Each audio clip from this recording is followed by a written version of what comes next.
Hi guys, welcome back to Cross Art. Today this is a special lesson for my Unit 1 and 2 Studio Arts students, but anybody could have a go at this as well. I would be more than happy to share with anybody. Today's lesson is going to be using potatoes. We're going to be using potatoes to create some prints or stamps in the style of Matisse. So hopefully this is something that you have readily available at home, and we're going to learn how to carve a potato into a stamp and then use it to create a Matisse inspired pattern piece. Okay, so one of the artists that I got you to do some research on this week was Matisse. And in particular looking at his interior artworks, because we are stuck inside at the moment during isolation, so I thought that would be a really useful and relevant subject matter. I've just bookmarked a couple of pages here that I've used for reference. We're going to be making potato prints, and I'll be looking at using some really simple shapes like this leaf here. I've used, you can see there, I've carved it. I'll show you how to do this in a moment. I've just taken a reference from that picture there. Over here is another page showing a lot of different patterns, some geometric pattern, some organic pattern through here, and I've really used this page here as inspiration for my colour palette. So there's my paints that we're going to use, and you can see that I've kind of taken a lot of those similar bold colours from this artwork for my paint. This page here is a really useful one for looking at pattern. I've used a lot of these like little organic kind of leafy kind of patterns in my work, and I've also taken the star out of this picture here called Icarus from Jazz to create a stamp. I haven't tried this one out, I'll show it to you on camera. So I've really kind of referenced that star shape. We paint on my nail there. And lastly, another page with some really beautiful patterns. I love these sort of organic vine-like leafy patterns.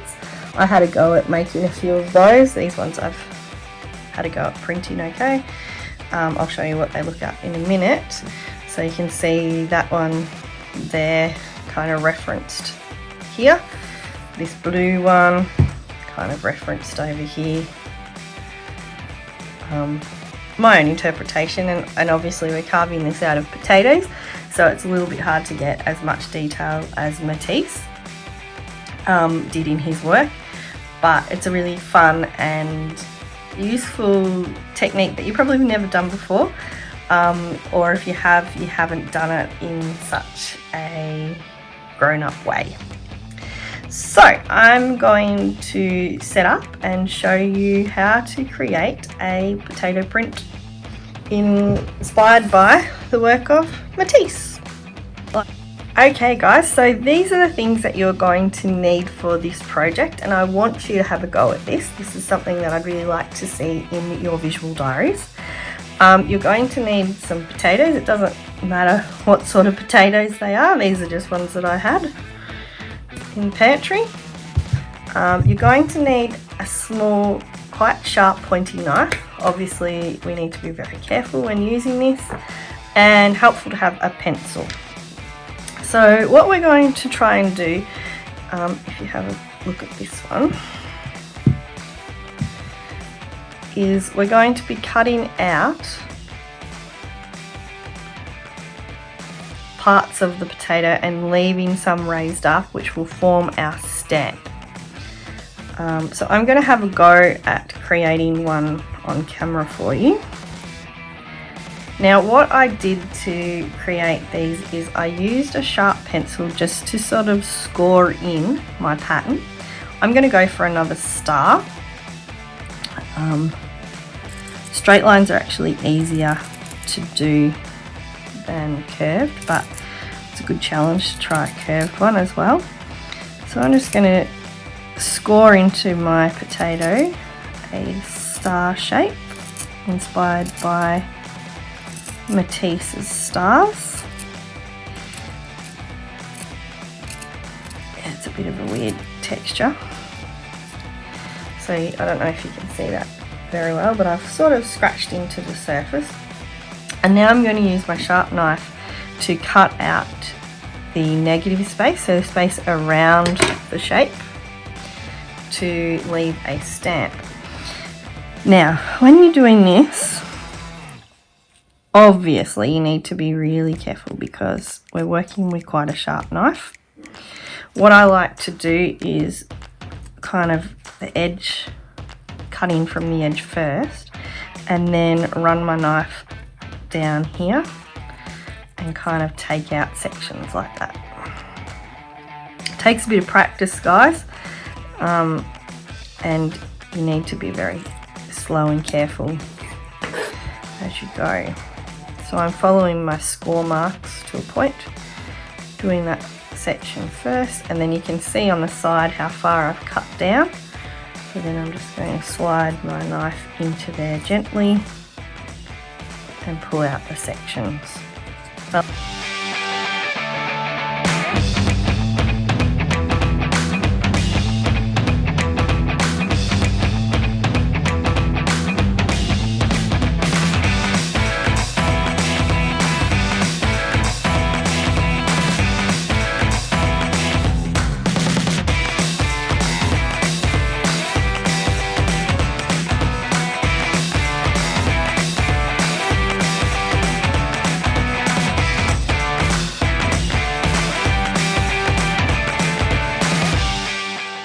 Done a few different shapes of different potatoes.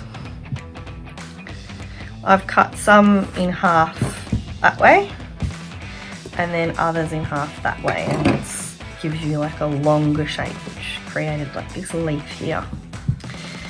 Alright, once you've prepared your potatoes, you'll need some paint like I said before. I've just used acrylic paint. Doesn't really matter what type of acrylic, I've got a few different brands here. Ideally the thicker paint is better, but it doesn't really matter. And you're also going to need a paintbrush. This isn't essential, but it does help, and I'll show you why in a second. So I'm just using a nice wide watercolor brush here, but you don't necessarily need to, but it gets messier if you don't. Alright, I'm just going to slide across my chopping board workstation and get ordinary cartridge paper. Your visual diaries will be perfect for this. And I might just zoom this back over so you can see a bit of both. So what I'm going to do now is show you how to make a print. It's really easy and you've probably guessed exactly what I'm going to do here. So using our cutout shape and a paintbrush, just apply paint onto it like that. Now you could, if you wanted to, press your potato into the paint as well. It's a bit messier that way, and you're likely to get paint in those negative areas, which you don't want to do. So I feel like just brushing it on with a paintbrush is probably a little bit easier and cleaner. And then it's a stamp, so you just shapes. So not just doing one, but seeing what you can do by repeating that stamp. So you can see there I've kind of connected them. It wasn't really intended, but kind of works. So there's that shape there. It's a really nice organic shape. I'm just going to give my brush a quick wash. You might find having a bit of paper towel handy too is useful for this.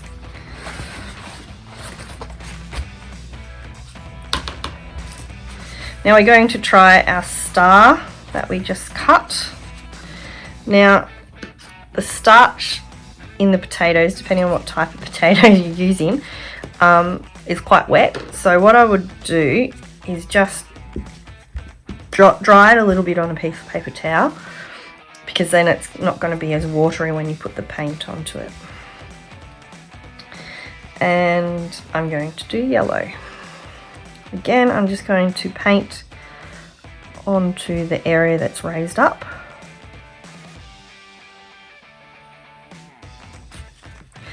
And moving over to my page, here you go. And there you go, there's our star. You could also get a bit creative if you wanted to, mixing up some different colour, so it's not just a block colour. Trying that.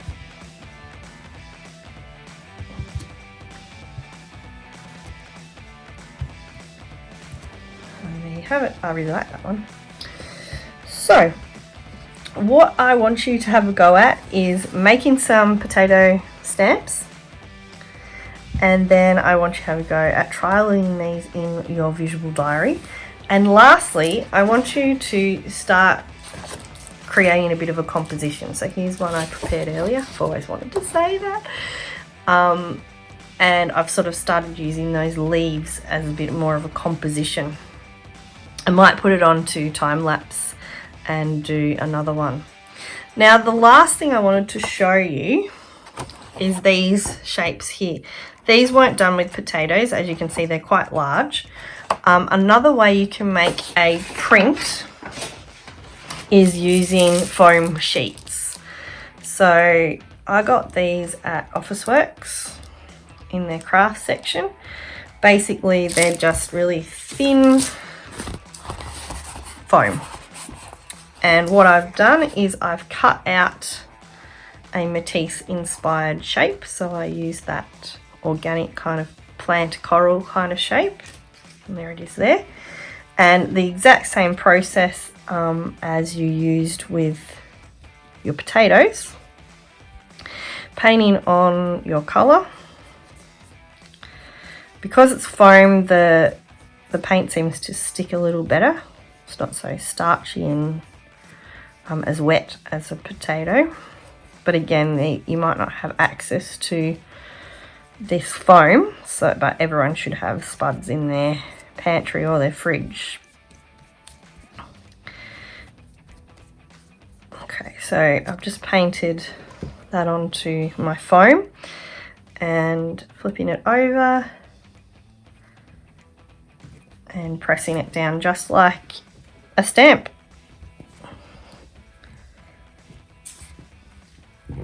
Making sure you get all the little endy bits, and you should reveal a really nice shape. That's using the foam. These are probably easier because it's easy to cut. This stuff's so easy to cut. It's actually quite satisfying to cut that out. But I really like the challenge of carving into a potato. It's a skill that you probably haven't had a go at before. So there you have it. Matisse inspired potato prints, something that you should have at home and something that you can create in your visual diary. I'm going to pop it onto time lapse and have a play at creating a full composition. Bye for now.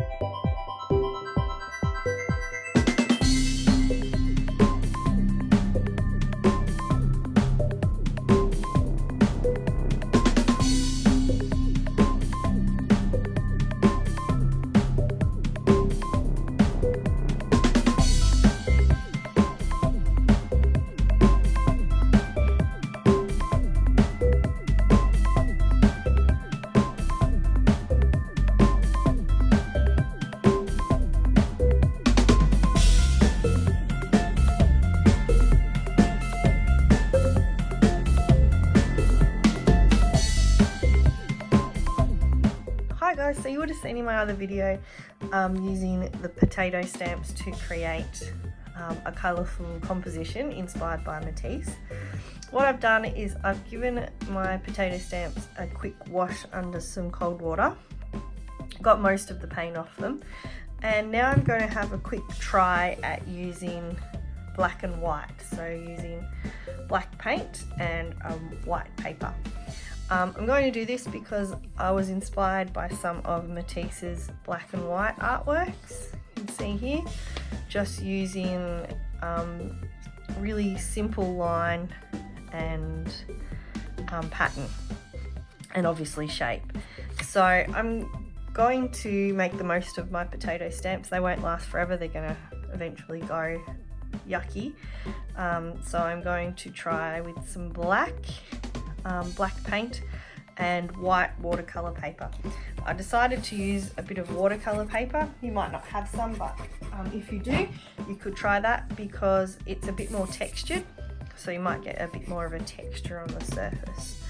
So I'll pop it back onto time lapse and do a quick little black and white trial.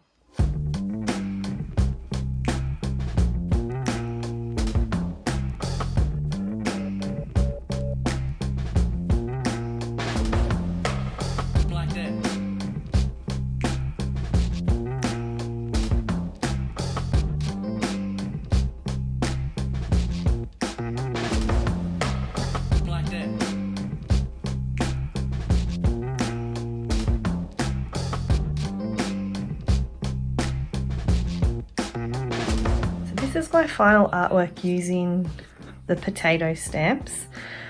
So this is the colour one, where I've thought about my composition, the use of repetition and pattern. Then this is my black and white artwork. I limited the shapes I used for this one, so I mostly worked with the stars, with only a few of the organic shapes, just to sort of make the stars become more of a focal point and that repetition to become more obvious. And then the last one that I'm going to do for you is that I've painted this piece of white paper black, just using black acrylic paint.